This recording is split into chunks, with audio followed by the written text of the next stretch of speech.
আসলে এটা বৃষ্টি বা পানি নয়, এটা ঢোলা মানুষের চোখের জল।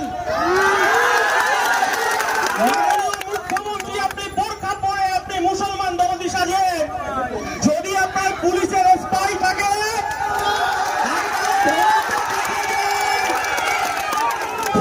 মানুষের বুকে আগুন জ্বলছে। আমি অনুরোধ করব এদেরকে সাবস্ক্রাইব করবেন, এদের পাশে থাকবেন, এদেরকে আর্থিক সহযোগিতা করবেন। এইভাবে তোমরাও সব সাবস্ক্রাইব করে রাখবে, তাহলে কি এক একদিন এক একটা কথা বলুন তোমার কথা। আসলে কোথা থেকে শুরু করব বুঝতে পারছি না। আসলে এটা বৃষ্টি বা পানি নয়, এটা ঢোলা মানুষের চোখের জল। মুখ্যমন্ত্রী আপনি বোরকা পরে, আপনি মুসলমান দরদি সাজে, যদি আপনার পুলিশের স্পাই থাকে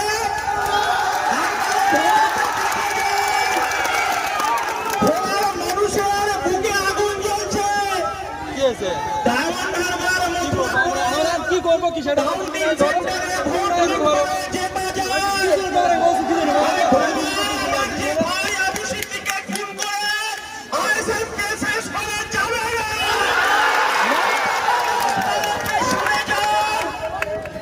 এই রাজ্যের মুখ্যমন্ত্রী, আপনি এই রাজ্যের পুলিশ মন্ত্রী, আপনি চেষ্টা করেছিলেন আইএসএফকে আটকানোর জন্য, আর আমার দলের চেয়ারম্যান বাগের বাচ্চার কিছুক্ষণের মধ্যে ঢুকছে। কি বলেছে আমাদের কাছে আমাদের কাছে 5 টাকার কলম আছে। রাজদীপ বাবু আপনার যে খাকি পোশাকটা আইএসএফ হাইকোর্টে জমা করবে, কিন্তু আমার ভাইদের কাছে অনুরোধ, মমতা বন্দ্যোপাধ্যায় 2023 সালে যে আগুনে প্রথম হাত দিয়েছিল, নওশাদ সিদ্দিকী সহ আমাদেরকে 88 জনকে গ্রেফতার করেছিল, সেই রাস্তায় মমতা বন্দ্যোপাধ্যায় আর হাঁটবেন না। উনি বুঝে গেছেন আর একবারে যদি আমাদের দিকে হাত বাড়ায়, এরপরে ব্যালট বাক্স খালি ঘাটে নিয়ে গিয়ে ঘুমতে হবে। এটা মমতা বন্দ্যোপাধ্যায়। সারা রাজ্যে গরিব মানুষের ভোট লুট হয়েছে, খেটে খাওয়া শ্রমজীবী মানুষের ভোট লুট হয়েছে। ভাববেন না যে তৃণমূল কংগ্রেস 29টা সিট পেয়েছে, ব্যালট বাক্স ছিনতাই হয়েছে, ব্যালট বাক্স লুট করে ভোটাধিকারে ভাইপোকে 7 লাখ ভোটে জেতানো যায়, বাপি হালদারকে জেতানো যায়, 29টা এমপিকে পাঠানো যায়, কিন্তু এই গরিব খেটে খাওয়া মানুষের যে ভোট দিতে দিল না তৃণমূল কংগ্রেস, আগামী দিনে আমরা খাতায় কলমে 5 টাকার কলম নিয়ে বুঝিয়ে দেব মাননীয় মুখ্যমন্ত্রী। মাননীয় মুখ্যমন্ত্রী আপনাকে বলছি, বামফ্রন্ট সরকার মধ্য গগনে চলছে, বুদ্ধদেব ভট্টাচার্য মুখ্যমন্ত্রী, আমার আজকে যে চাচা আছেন যিনি সন্তানকে হারিয়েছেন, তার বুক ফাটা আর্তনাদ, তার চোখের জল মমতা বন্দ্যোপাধ্যায় আপনি ফেরত দিতে পারবেন না। সেদিনকে আমরা রিজওয়ানুর রহমানের কথা ভুলে যাইনি। রিজওয়ানুর রহমান অশোক তটির মেয়েকে ভালোবাসার অপরাধে সেদিনকে আমরা দেখেছিলাম এই রাজ্যের পুলিশ প্রধান ছিলেন জ্ঞানবন্ত সিং। মাননীয় মুখ্যমন্ত্রী আপনি রাস্তায় নেমেছিলেন, আপনি বোরকা পরা রিজওয়ানুর পরিবারকে, রিজওয়ানুর রহমানকে আপনি উপঢৌকন দিয়েছেন এমএলএ তৈরি করে, তার কমিশন গঠন হয়নি।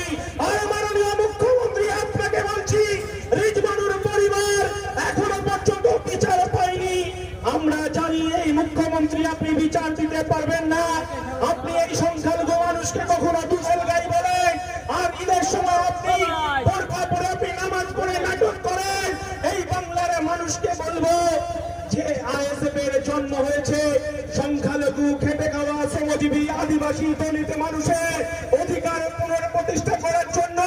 আমরা রাস্তায় আছি, আমরা প্রথম থেকেই বলেছি রাস্তায় আমরা প্রতিবাদ করব না, কিন্তু যখন দেখলাম এই রাজ্যের পুলিশ মন্ত্রী মমতা বন্দ্যোপাধ্যায় আমার প্রতিবাদী আনিসকে যখন ছাদ থেকে ছুঁড়ে ফেলে দিল,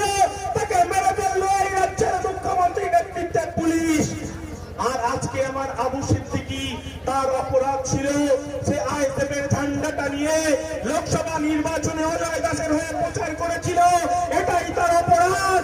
আমি আসার আগে আমাকে আপনারা জানেন স্টুডেন্ট ফ্রন্টের নেতা রাকেশ মেরা প্রতিবাদের আর একটা নাম এই বাংলার শিক্ষা জগৎ। এই ওবিসি বাতিল করার দাবিতে তারা আবার রাস্তায় নেমেছে, মমতা বন্দ্যোপাধ্যায় টার্গেট করেছে। রাকেশ আমাকে ফোন করে বলছে দাদা দত্তপুকুর থানা আমার নামে এফআইআর করেছে। আমি বলছি আমার আবু সিদ্দিকী ভাইয়ের পরিবারের কাছে যাচ্ছি, আবার দত্তপুকুরে আসবো। রাস্তায় নেমে প্রতিবাদ হবে। মাননীয় মুখ্যমন্ত্রী শুনে যান, রাস্তায় আমাদের একমাত্র রাস্তা, এই রাস্তায় থেকেই আমাদের প্রতিবাদের ঝড় তুলতে হবে। কিন্তু ভাই, আমরা আইন হাতে তুলে নেব না। এই তো পুলিশ যে খাকি পোশাক পরে আছে, 30,000 40,000 টাকা মাইনে, এদেরও পরিবার আছে, এদের পিছনে তাড়া করে আমাদের লাভ হবে না, ছুঁচো মেরে হাত বন্ধ করে লাভ হবে না। আসল আসামি মাননীয় মুখ্যমন্ত্রী, পুলিশ মন্ত্রী। তিনি এক এক করে আইএসএফ কে শেষ করার জন্য কখনো চোর বদনাম দিচ্ছে, কখনো তাকে চুরি করেছে, কখনো স্মাগলিং করার অপরাধে। আপনি শুনে রাখুন, 2023 সালের প্রতিষ্ঠা দিবস, এই মাননীয় মুখ্যমন্ত্রী আমাদেরকে ধর্মতলায় করতে দেয়নি। সেদিন আমাকে পুলিশকে লেলিয়ে দিয়েছিল, আমাদেরকে লাঠি পেটা করতে করতে আমাদের 42 দিন জেল কাটিয়েছে। আইএসএফ কে শেষ করা যায়নি। আর ক্ষমতা যদি একজন আবু সিদ্দিকীকে মার্ডার করে, খুন করে যদি বলে আইএসএফ তাকে তুলে দেব, আমরা সেই সাহস নিয়ে রাস্তায় নামিনি। আপনার বিরুদ্ধে লড়াই নেমেছি, এই সরকারের বিরুদ্ধে লড়াই নেমেছি, মানুষের গণতান্ত্রিক অধিকার রক্ষার লড়াই নেমেছি। আপনি ভেবেছেন তৃণমূলের নেতারা পাগল হয়ে গেছে, সরকারের টাকা দিল্লি থেকে বন্ধ করে দিয়েছে, তাই ওরা নতুন খেলায় নেমেছে। আইএসএ সামনে 2026-এর বিধানসভা নির্বাচন, তাই একটা আবু সিদ্দিকী, একটা আমার আনিস খান আর আমার ভাঙনের 3 জনকে খুন করে আমাদের আইএসএফ কে শেষ করা যাবে না। আজকে ঢোলা থানায়, আজকে আইসি কে বলবো, আপনার যদি কোন স্পাই থাকে দেখে যান, যে হাজার হাজার মানুষ এই প্রতিবাদে রাস্তায় নেমেছে, তারা বিচার চাইছে। আর আমরা বলছি আমাদের কাছে বোম নেই, আমাদের কাছে পিস্তল নেই, আমাদের কাছে গোলাগুলি নেই, আমাদের কাছে 5 টাকার কলম আছে। আমার নওশাদ সিদ্দিকী বলেছে, আমার আব্বাস সিদ্দিকী বলেছে, আইন আইনের মতো চলবে। মানব বাবু, এই ঢোলা থানার আইসি মানুষ চ্যাটার্জি, শুনে রাখুন, এই 5 টাকার কলমেও থাকি পোশাকটা কিভাবে খুলতে হয় আমার আইএসএফ জানে, আমার নওশাদ সিদ্দিকী জানে, আমার আব্বাস সিদ্দিকী জানে। লড়াইটা তো সবে শুরু হয়েছে, লড়াইটা তবে শুরু হয়েছে। আমরা ভেবেছে ভোট লুট করে আইএসএফ কে পরাজিত করেছে, হয়তো ভেবেছে আইএসএফ দলটা দূরবীন দিয়ে দেখতে হবে। মুখ্যমন্ত্রী, আপনার তো স্পাই আছে, একবার এই ঢোলা থানার পাশে দেখে যান, হাজার হাজার মানুষের রাস্তায় নেমে আপনারা বিচার চাইছে। আর এই বিচার শুধু হাইকোর্টে নয়, সুপ্রিম কোর্টে আমরা শেষ দেখে ছাড়বো, যতক্ষণ না পর্যন্ত বিচার পাচ্ছে। আমরা শুধু এই কথাটা বলতে চাইছি যে আমাদের লড়াইটা আবার বুঝে গিয়ে আবার তৃণমূলের চোখে চোখ রেখে, তৃণমূল ভোট লুট করেছে, ব্যালট বাক্স লুট করেছে, গরিব মানুষের ভোটাধিকার লুট করেছে। মানুষের ভোট কিন্তু ব্যালটে যায়নি। আপনাদেরকে বলবো, তাই আবু সিদ্দিকীকে বাঁচিয়ে রাখতে হবে, আমার আনিস খানকে বাঁচিয়ে রাখতে হবে, ভাঙনের যে 3টে প্রাণ গেছে তাকে বাঁচিয়ে রাখতে হবে। আর উত্তর 24 পরগনার 2021 সালের প্রথম শহীদ আমার হচ্ছে হাসানুজ্জামান চৌধুরী, তার স্ত্রীর পেটে একটা অন্তঃসত্ত্বা বাচ্চা ছিল। এই তৃণমূলে মমতা বন্দ্যোপাধ্যায় প্রত্যেকটা পাড়ায় পাড়ায়, প্রত্যেকটা জেলায় জেলায় একটা করে সরকার মোল্লা তৈরি করেছে, একটা শাহজাহান শেখ তৈরি করেছে। যে আমরা আইনের পথেই বুঝে নেব। ভাইজানের বাচ্চা কি ধরনের প্রত্যেকে বলছে, আপনারা বসুন, ভাইজান এসে গেছেন, ভাইজানকে আসার সুযোগ করে দিন।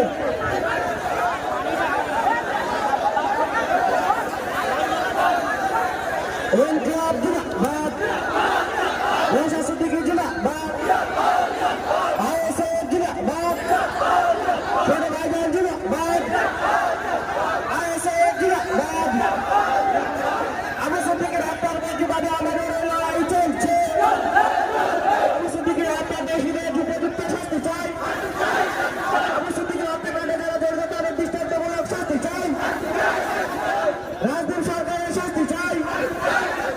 আবু সিদ্দিক হত্যাকাণ্ডে জড়িত যে সমস্ত দুষ্কৃতীরা আছে তাদের উপযুক্ত শাস্তি চাই। আবু সিদ্দিক হত্যাকাণ্ডের বিরুদ্ধে আইএসএফ লড়ছে। নওশাদ সিদ্দিকী রাজপথে পুলিশ তুমি হুঁশিয়ার।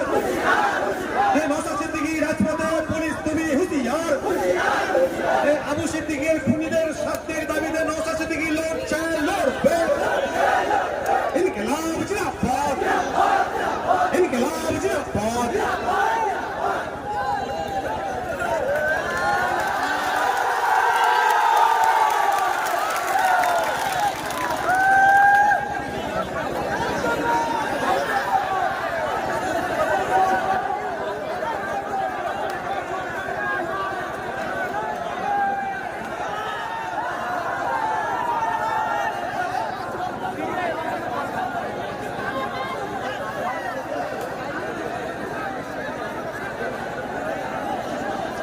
যে কথাটা বলছিলাম, এই পশ্চিম বাংলার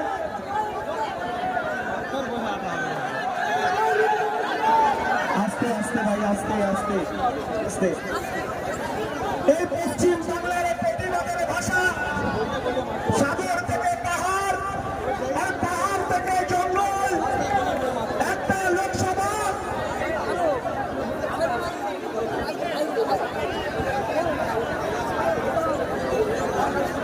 একটুখানি ভাই, আমি শেষ করবো। আমার দলের চেয়ারম্যান বলবেন, আমি শেষ করবো, একটু চুপ করবো। আমরা বারবার শৃঙ্খলার কথা বলছি। যে কথাটা বলছিলাম,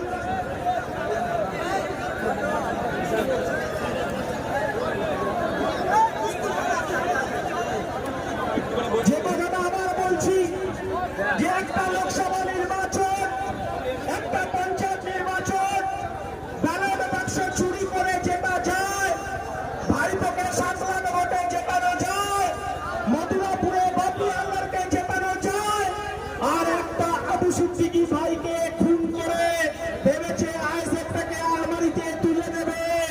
অত সোজা নয়। লড়াইটা রাস্তায় হবে, লড়াইটা রাস্তায় বুঝে নিতে হবে।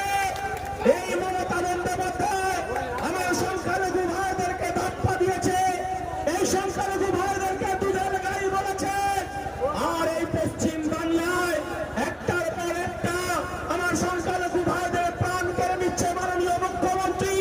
তিনি শুধু মুখ্যমন্ত্রী নয়, তিনি পুলিশ মন্ত্রী। তাই এই কথাটা বলছি, তাই আমরা আইন হাতে তুলে দেব না। এই 5 টাকার কলম আমার দলের চেয়ারম্যান বলেছে, আমার দলের পৃষ্ঠপোষক বলেছে যে এই 5 টাকার কলমের খোঁচাতেই এই রাজদীপ আর যে মানব চ্যাটার্জি খাকি পোশাকটা আর স্টারটা কিভাবে খুলে নিতে হয় আইনের পথে, সেটা আমার দলের চেয়ারম্যান আপনাদেরকে বলবে। তাই লড়াইটা আমাদের আবার বুঝে যেতে হবে, বুঝে গিয়ে আমাদের আবার লড়াই। এই কাগুজে বাঘ, আমি আবার বলছি, তৃণমূল কংগ্রেস কাগুজে বাঘ।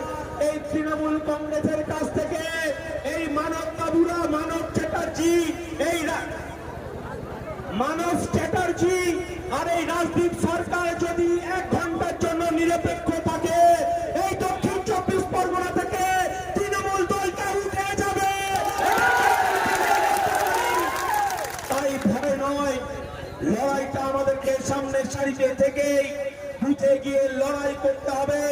এই লড়াইয়ের মধ্য দিয়ে আমার আদিবাসী দলিত, আমার খেটে খাওয়া শ্রমজীবী, আমার পিছিয়ে পড়া, আমার সংখ্যালঘু ভাইদের তাদের অধিকারের দাবি আমাদের বিধানসভায় পাঠাতে হবে। সেই অঙ্গীকার নিয়েই আবু সিদ্দিকী তার পিতার হাহাকার, তার চাচার হাহাকার আমরা মেটাতে পারবো না। আমার পার্টির রাজনৈতিক ইতিহাসে তারা শহীদ হয়ে থাকবে। তাই শহীদের রক্ত হবে না তো ব্যর্থ, শহীদের রক্ত হবে না তো ব্যর্থ। দিয়েছি তো রক্ত, আরো দেব রক্ত। মমতা বন্দ্যোপাধ্যায় কান খুলে শুনে রাখুন, দিয়েছি তো রক্ত, আরো দেব রক্ত। এই রক্তের বন্যায় ভেসে যাবে অন্যায়। এই কথা বলে সবাইকে সংগ্রামী অভিনন্দন জানিয়ে আমার বক্তব্য শেষ করছি। জয় হিন্দ। আবু সিদ্দিকী ভাই তিনি অমর রহে, তিনি জিন্দা থাকবেন আমাদের মধ্যেই।